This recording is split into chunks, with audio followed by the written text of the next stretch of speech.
Hello there, my name is Irby. I am a level designer for Half-Life primarily, and more recently worked with Slipgate Ironworks on a game called Phantom Fury. And today I thought I would do a quick playthrough of what I believe is my most recent release for Half-Life, which is Bridge the Gap 2, which is a remake of Bridge the Gap 1, which is a map I made, I think in 2015, but this was in 2020. That's 3 years ago already. So this is before I got my gig with Slipgate Ironworks, and it's even before I started going by Monster Irby online, which you'll see in a second.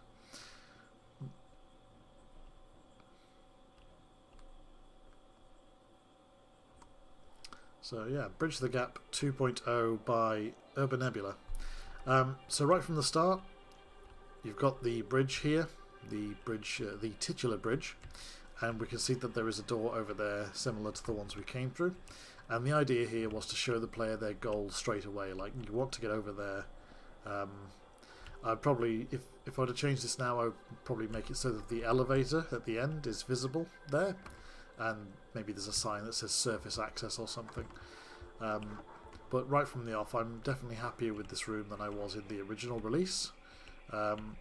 Some things I would change: I would probably make these grunts a little bit more animated. Right now they just stare at you and there's sort of no urgency to it or anything. I might have them come over to the window and close it if you come over here. Another thing I would change is I would put a clip on this window, because I'll do a quick save here, but you can actually jump over to here. I can't because I'm bad, but it is actually possible to jump across to that gap in the window and then just jump across and finish the level in about 29 seconds, I think is the record. So we can't get through here, this door is locked and the grunts are here, and we can see already that the control panel is there, the red lever. I tried to make that stand out. So we know that we want to get in there and control this bridge, but we can't do it for now, so we have to move on. Okay. Head crabs to hassle the player while they can't fight back. Head crabs are quite easy to dodge, and you can actually kill these without getting the crowbar if you coax them into jumping over the edge, but we'll just kill them with the crowbar. Oh, one went over the edge anyway.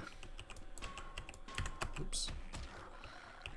One more which should be following us down. Yep, there he is. So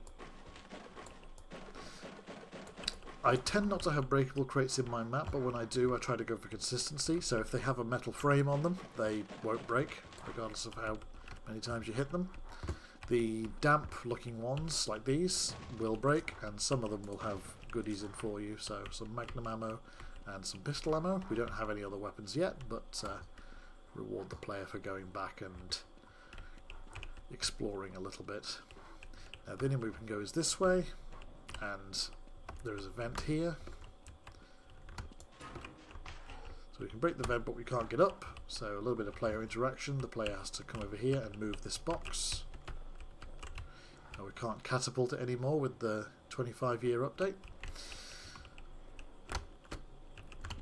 And into the vents. Another thing I try and do consistency-wise is this grate cover is unbreakable, whereas if you can see through them, they are breakable. Barnacles here aren't really a threat, but the player can deal with them if they want to. Stop them running into them later.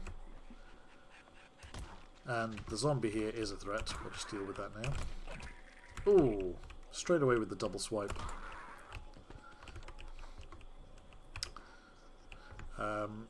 This vent is the way to go, but we can't currently because there is a funk pushing us back. Even if I power through and keep crawling, I'll eventually reach a point where the current is so strong there's just no way to move forward. So not really a puzzle, but this was present in the first version of the map, so I thought I'd repeat it here. We have to turn it off here. Fan unit 1, fan unit 2. We can see next to the vent there's a 0, 1. So we can hit this and that turns the fan off. One difference there is compared to the original map is the fan unit 2 button here. So that's actually turned off, but the player can turn it on, and that will actually prevent them from getting a secret later on. So I'll just turn that back off again. The idea was a player might just instinctively hit both buttons and then screw themselves over, basically. Another change I would make with this map now is I would have the grunts spawn when you get to the warehouse, because the player can already hear them here, so it's not really a surprise when you encounter them. But now we start getting some weapons. There is a radio here which is destructible just for fun.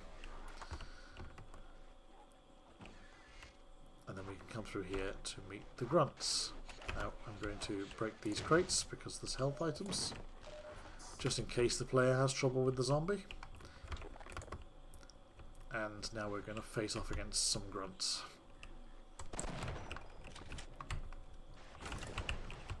So this guy has a grenade launcher, so deal with him first. Use the pistol to Glock snipe, and then use the shotgun to take out the ones that come close. Oh, is he going to blow himself up? Oh no, he moved.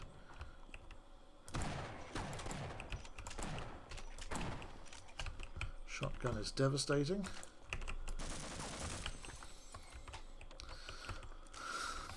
Some fun little details here.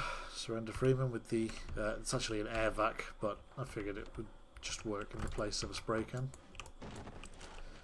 More breakable boxes without metal frames. This one is also breakable. And of course you go up here to get your grenades from this guy. Again, things I would change. I'm overall happy with the way this area looks, but if I were to come back and redesign this map, I would extend this area further back so that there's more room for the grunts to move around, and I would probably have some more walkways up the top. But overall I'm happy with how it looks for sure. And I also like the details of these doors having industrial noises beyond them. Just gives a sense of a larger space even though there's actually nothing behind these doors.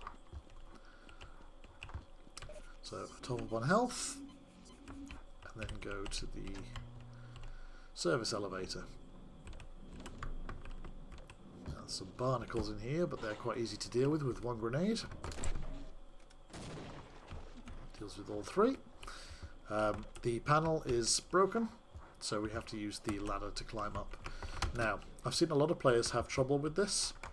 Yes, these ledges could be wider, but if you take it slowly, you can quite easily get to this ladder. And I've seen a lot of people struggle to get onto this one. They always try to jump from here. I'm not sure why.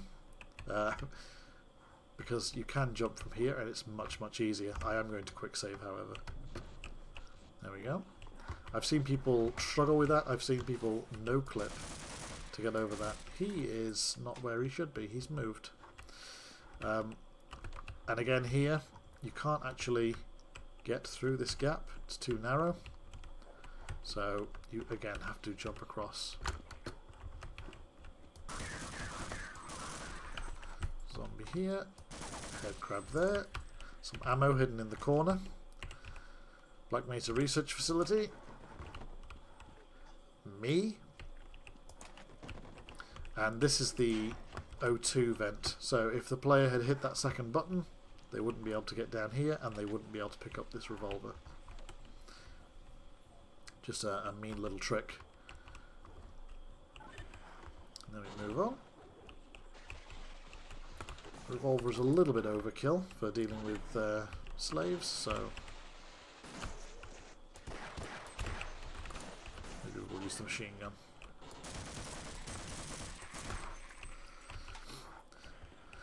So I really like the Lambda Labs aesthetic, so I've just basically copied it here.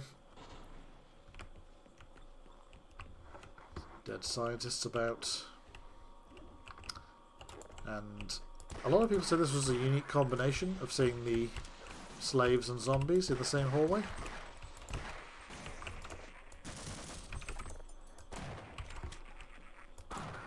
Which gives you a little bit of a ranged enemy and a melee enemy to focus on. There's that. And yeah, just some dead ends, just to again extend the look of the place so it looks like there's more here. So, head crab to deal with across the way. Slave.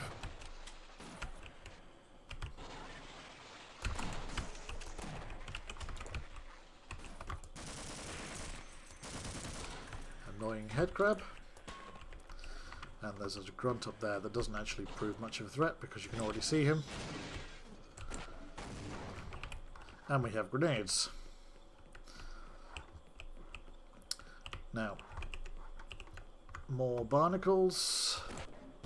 Again, easily dealt with. And then there's a little side area here for you to get some more battery. And here we can see just a little bit of the later level, but this is blocked off by this debris. Again, quite happy with how this looks. Quite happy with how the whole level looks, really. Oh, that dead scientist had a medkit. Now, another thing I've seen players do here, not every player, but some players. Oh, this dead guy has a medkit as well. And some batteries, yay.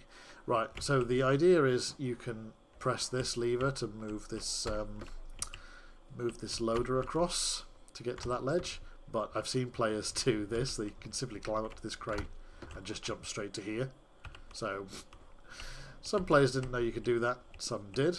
I didn't think about that. That's my bad for not play testing.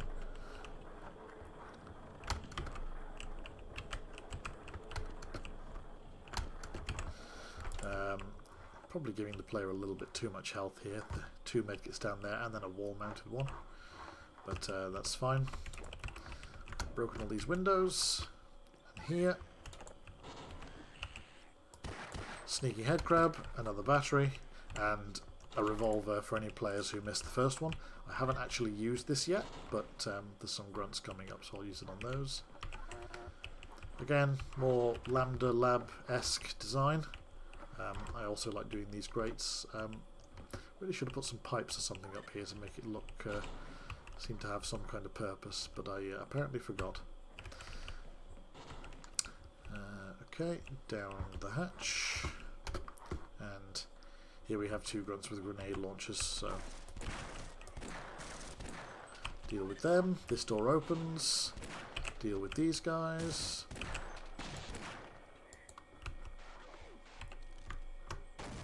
Idiot.